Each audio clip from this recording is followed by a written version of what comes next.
ॐ श्री हनुमते नमः। पंचमुख हनुमत कवचम्। श्री गरुड उवाच अथ ध्यानं प्रवक्ष्यामि। शृणु सर्वांग सुंदर यत्कृतं देवदेवेन ध्यानं हनुमत् प्रियम्। पंचकत्रं महाभीमं त्रिपं जनयनैर्युतं बाहुभिर्दशभिर्युक्तं सर्वकामार्थसिद्धिदं।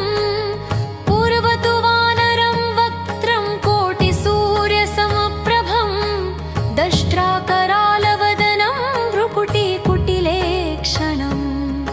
अस्यैव दक्षिणं वक्त्रं नारसिंहं महाद्भुतम् अत्युग्रतेजोवपुष्पं भीषणं भयनाशनम्।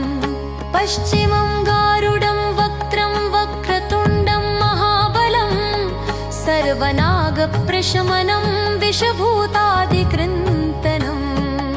उत्तरं सौकरं वक्त्रं कृष्णं दीप्तं नभोपमं पातालसिंहवेतालज्वररोगादिकृन्तनम्। ऊर्ध्वं हयाननं घोरं दानवान्तकरं परं येन वक्त्रेण विप्रेन्द्रतारकाख्यमं महासुरम्। जघान शरणं तस्यात् सर्वशत्रुहरं परं ध्यात्वा पञ्चमुखं रुद्रं हनुमन्तं दयानिधिम्। खड्गं त्रिशूलं खट्वाङ्गं पाशमं कुशपर्वतं मुष्टिं कौमोदकीं वृक्षं धारयन्तं कमण्डलुं। भिन्दिपालं ज्ञानमुद्रा दशभिर्मुनिपुङ्गवम् एतान्यायुधजालानि धारयन्तं भजाम्यहम्। प्रेतासनोपविष्टं तं सर्वाभरणभूषितं दिव्यमाल्याम्बरधरं दिव्यगन्धानुलेपनं सर्वाश्चर्यमयं देवं हनुमद्विश्वतोमुखम्।